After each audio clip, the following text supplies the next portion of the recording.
Uji asumsi klasik. Bismillahirrahmanirrahim. Assalamualaikum warahmatullahi wabarakatuh. Kami dari kelompok 9. Kami dari kelompok 9. Perkenalkan, nama saya Dinda Faryani selaku moderator. Dan ada rekan saya yaitu Rahiswari dan juga Ningtyas Putri Ayu. Di sini kami akan menjelaskan tentang uji asumsi klasik. Penjelasan pertama akan dijelaskan oleh Putri Ayu. Silakan untuk Putri Ayu. Iya,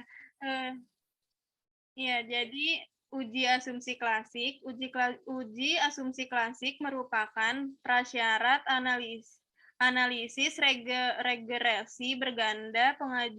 Pengujian ini harus dipenuhi agar penaksiran parameter dan koefisien regresi tidak bias. Jika tidak dilakukan uji asumsi klasik, maka akan timbul ketidakpastian bahwa persamaan regresi yang didapatkan tersebut memiliki ketepatan dan estimasi tidak bias dan konsisten. Pengujian asumsi klasik ini meliputi uji normalitas, uji multikolinearitas, lalu ada uji autokorelasi dan uji heteroskedastisitas. Oke, jadi untuk cara SPSS-nya itu, mohon maaf teman-teman, udah kelihatan belum ya? Sudah. Oke, nah untuk cara SPSS-nya itu, yang pertama kita harus siapin data yang udah kita tabulasi nih dari Excel. Nah, di sini terdapat dua variabel. Yang pertama ada variabel skor tes kecerdasan, terus yang kedua ada variabel frekuensi membolos, dan ada satu variabel dependen atau variabel Y, itu nilai ujian. Nah, di sini terdapat 12 responden. Nah, kita mulai aja ya teman-teman. Kita buka SPSS-nya terlebih dahulu. Oh ya, di sini terdapat dua tombol. Yang pertama ada variabel view yang harus diisi terlebih dahulu untuk memberi nama dari kolom-kolom yang akan kita uji. Kemudian ada data view untuk menginput data. Nah, ini kita isi dulu ya, di name ini kita isi variabel tadi. Kita singkat aja ya, misalnya skor kecerdasan, itu kita singkat jadi SK.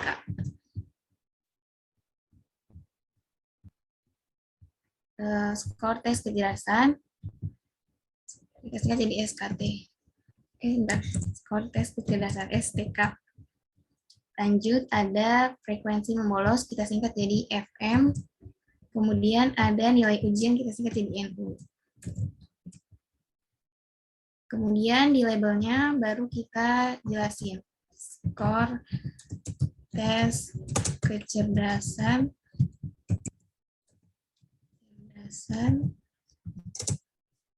atau X1. Kemudian di FM frekuensi membolos atau X2. Dan di sini nilai ujian. Nah, untuk type-nya di sini semuanya numerik ya. Untuk white-nya di sini 8 semua. Nah, di sini desimalnya baru bisa diubah. Boleh pakai 2 atau pakai 0 ya. Kalau aku di sini pakai 0 semua. Nah, untuk labelnya tadi udah kita isi ya. Values-nya dikosongin semua, missing-nya dikosongin semua. Columns-nya 8, align-nya right, measure-nya kita ganti jadi scale. Kita ganti jadi scale semua. Nah, untuk row-nya kita ganti jadi, tetap ya, input. Nah, ini udah semua ya, udah variabel view-nya udah keisi semua, lanjut kita ke data view. Nah, di data view, kita masukin nih data yang tadi udah kita tabulasi yang ada di Excel. Kita copy dulu datanya, tiga-tiganya. Kita copy, terus kita buka lagi SPSS-nya, terus kita paste ya. Nah, ini kan udah keluar semua nih nilai angka-angkanya. Terus kita lanjut nih ya teman-teman. Kita mulai dari analyze, klik analyze, kemudian klik regression, kemudian klik linear. Nah, di linear ini untuk dependennya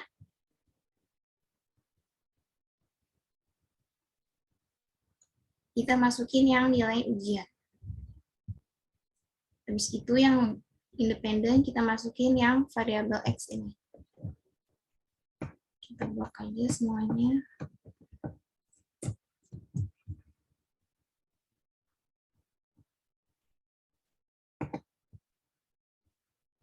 Habis itu kita kalau udah masukin variabel-variabelnya, kita lanjut ke statistik.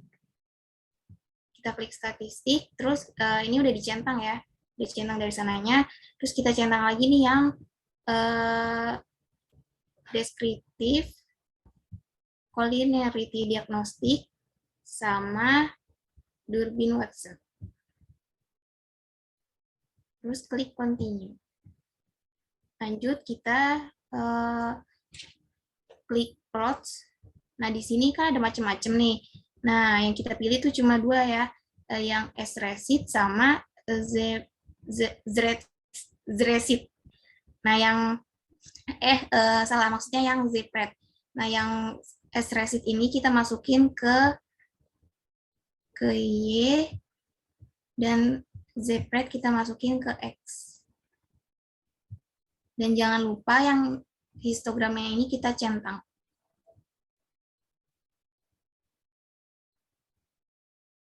Sama normal probability-nya juga. Sebenarnya histogram boleh dicentang, boleh nggak? Mungkin kita nggak usah centang aja kali ya. Terus continue, kalau udah kita pasti ini semuanya udah masuk kan ya. Terus kita klik OK. Kita tunggu datanya. Nah ini udah keluar semua ya teman-teman. Di sini udah keluar tabel descriptive statistics, correlation, model summary, ANOVA, koefisien, collinearity diagnostic, residual statistik, normal, grafik scatter plot. Ini juga ada lagi. Nah, itu tadi ya. Cuma karena di sini kita pakai 4 tahapan yang ada di uji asumsi klasik, jadi nggak semua tabel kita pakai. Nah, lanjut ya, kita bakal ngeinterpretasi datanya. Yang pertama ada uji normalitas. Nah, mungkin bisa dijelaskan apa itu uji normalitas terlebih dahulu oleh teman-teman. Baik. Saya akan menjelaskan tentang uji normalitas. Uji normalitas merupakan sebuah uji yang dilakukan dengan tujuan untuk menilai sebaran data pada sebuah kelompok data atau variabel. Apakah sebaran data tersebut berdistribusi normal ataukah tidak? Penyebab data tidak berdistribusi normal adalah terutama adanya data ekstrim atau data pencilan yang biasa disebut dengan istilah outlier. Dengan adanya outlier tersebut, maka sebaran data bisa menjadi condong ke kiri atau condong ke kanan. Di mana jika sebaran data ini kita nilai secara visual, misalnya menggunakan histogram, maka seharusnya data yang berdistribusi normal akan membentuk sebaran seperti lonceng menghadap ke atas. Cara mengatasi data tidak normal yaitu membuang outliers, transformasi data, dan standarisasi data. Mungkin bisa dilanjutkan. Ya, baik. Kita lanjut ya. Nah, di uji normalitas ini ada 2 kriteria pengujian. Yang pertama, jika titik-titik berada di dekat atau mengikuti garis diagonalnya, maka dapat dikatakan bahwa nilai residual berdistribusi normal. Nah, atau jika titik-titik menjauh atau tersebar dan tidak mengikuti garis diagonal, maka menunjukkan bahwa nilai residual tidak berdistribusi normal. Nah, teman-teman bisa dilihat ya di sini, kalau titik-titiknya itu jauh gitu ya dari garis diagonalnya. Karena kalau mengikuti garis biasanya sesuai sama garis. Karena ini menjauh berarti tidak berdistribusi normal. Nah, untuk interpretasinya, sebentar.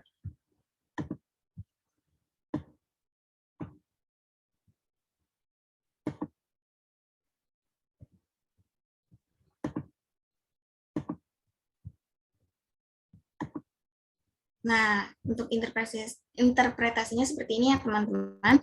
Berdasarkan output SPSS model regresi dapat dikatakan tidak berdistribusi normal karena pada data plotting atau titik-titik ini tidak mengikuti garis diagonalnya ya teman-teman. Nah, lanjut ke uji multikolonialitas. Silakan teman-teman. Iya, jadi uji multikoliniaritas adalah sebuah situasi yang menunjukkan adanya korelasi atau hubungan kuat antara dua variabel bebas atau lebih dalam sebuah model regresi berganda. Pengajuan ini bertujuan untuk melihat apakah terdapat dua atau lebih variabel bebas yang berkorelasi secara linier. Apabila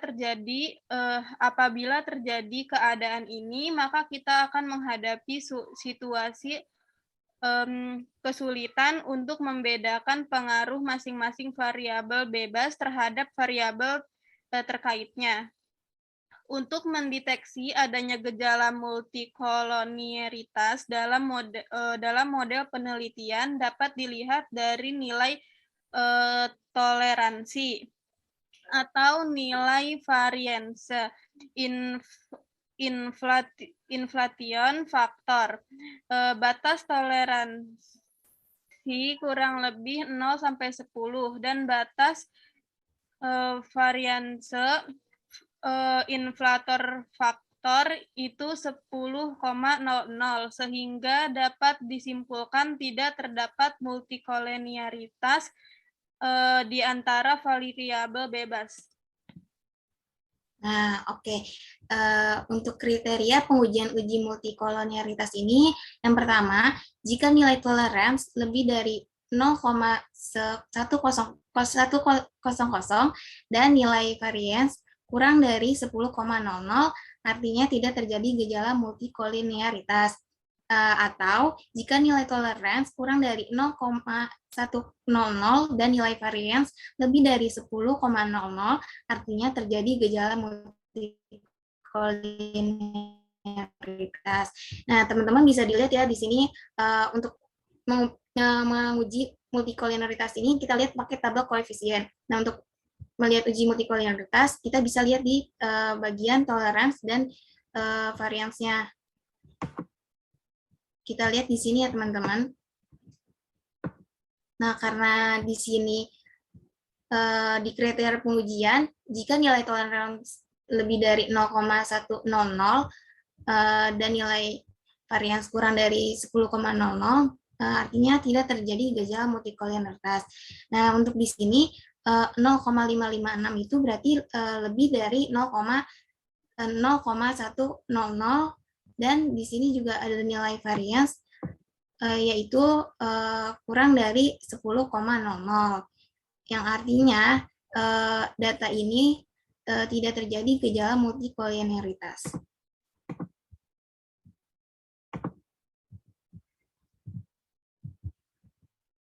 Nah, untuk interpretasinya seperti ini ya teman-teman.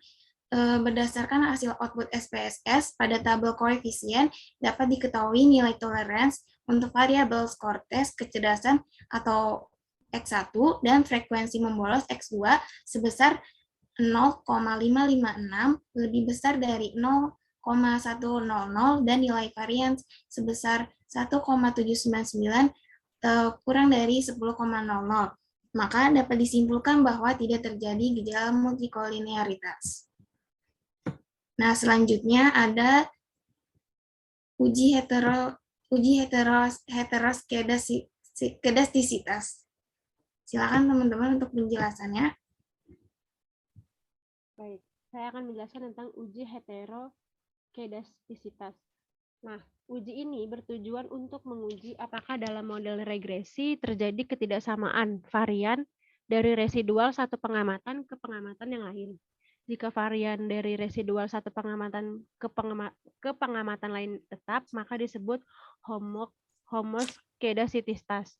Dan jika berbeda akan disebut heteroskedastisitas. Model regresi yang baik adalah model yang tidak terjadi heteroskedastisitas. Untuk menentukan heteroskedastisitas dapat menggunakan uji Gleiser. Dasar pengambilan keputusan pada uji ini adalah jika nilai signifikasi lebih dari 0,05 maka dapat disimpulkan tidak terjadi masalah heteroskedastisitas. Namun sebaliknya jika nilai signifikasi kurang dari 0,05 maka dapat disimpulkan terjadi masalah heteroskedastisitas. Bisa dilanjutkan? Ya, baik. Selanjutnya di uji heteroskedastisitas ini terdapat kriteria pengujian. Yang pertama, jika terdapat pola tertentu pada grafik scatter plot SPSS, seperti titik-titik yang membentuk pola yang teratur atau bergelombang, menyebar, kemudian menyempit, maka dapat disimpulkan bahwa telah terjadi gejala heteroskedastisitas. Atau jika tidak ada pola yang jelas, serta titik-titik menyebar seperti di gambar ini, di atas atau di bawah atau di sekitar angka 0, maka artinya tidak terjadi gejala heteroskedastisitas. Nah, teman-teman bisa dilihat di sini ya di gambarnya, kalau di sini di grafik scatter plotnya ini tuh titik-titiknya itu menyebar ya teman-teman, dan berada di antara 0 di bawah atau di atas 0 ya. Dan berarti artinya tidak terjadi gejala heteroskedastisitas. Nah, untuk interpretasinya itu, berdasarkan hasil output SPSS tersebut, tidak ada pola yang jelas dan titik-titik menyebar di atas dan di bawah atau di sekitar angka 0. Maka artinya tidak terjadi gejala heteroskedastisitas. Selanjutnya ada uji autokorelasi.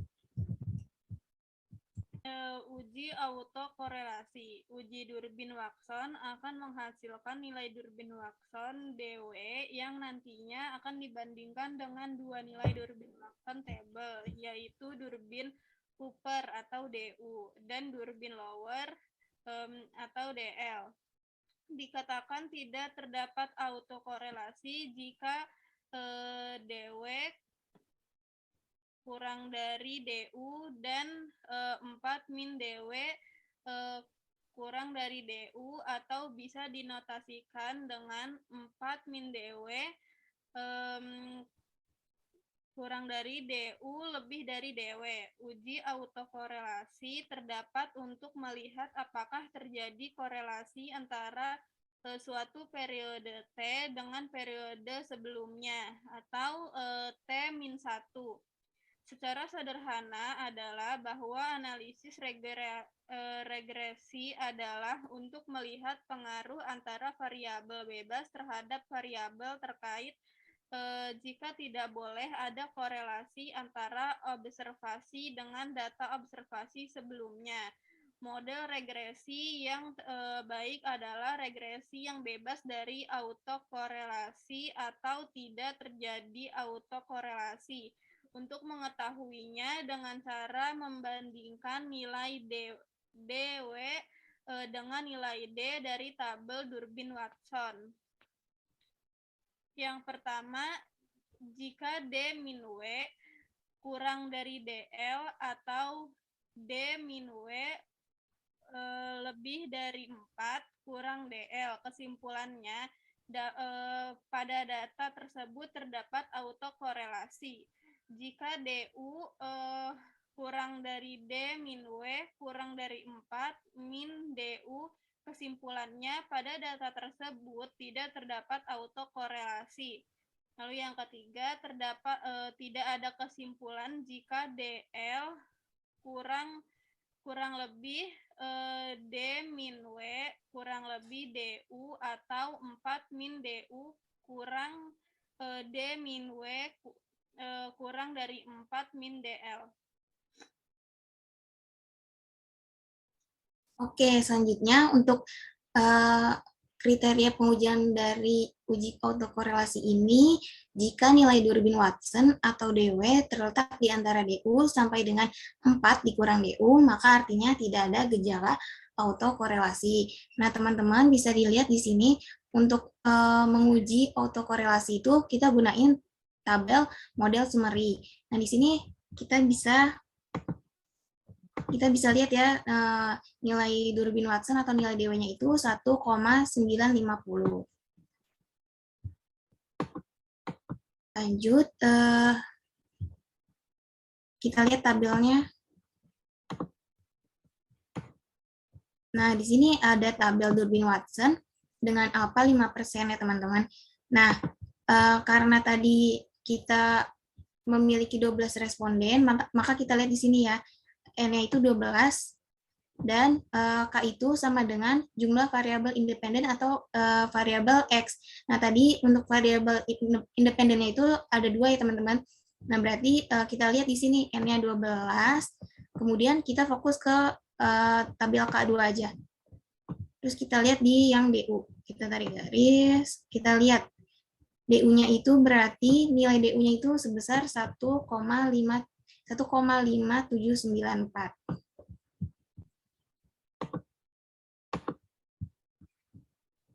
Kemudian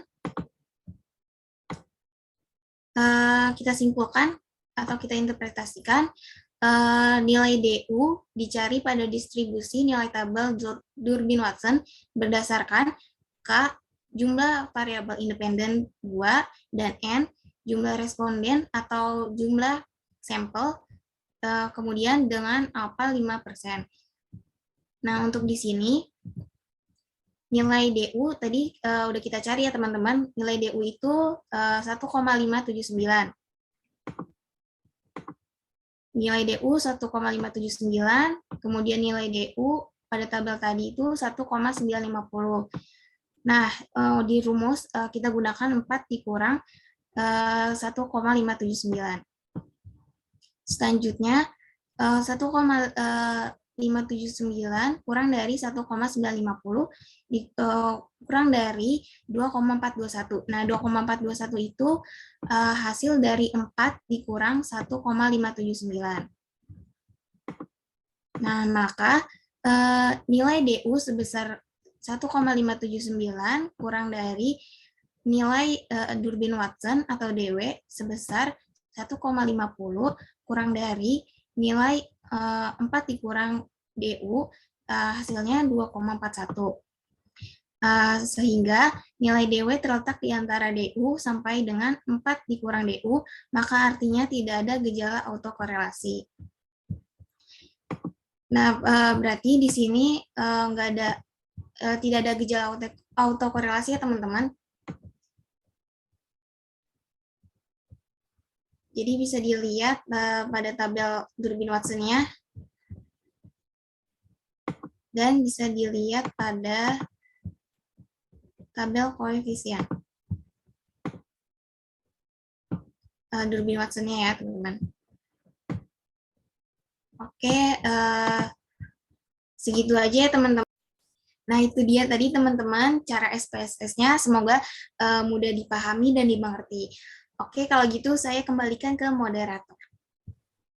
Baik, sekian presentasi dari kelompok kami tentang uji asumsi klasik. Lebih dan kurangnya mohon maaf. Wassalamualaikum warahmatullahi wabarakatuh. Waalaikumsalam warahmatullahi wabarakatuh. Terima kasih untuk perhatiannya teman-teman. Baik.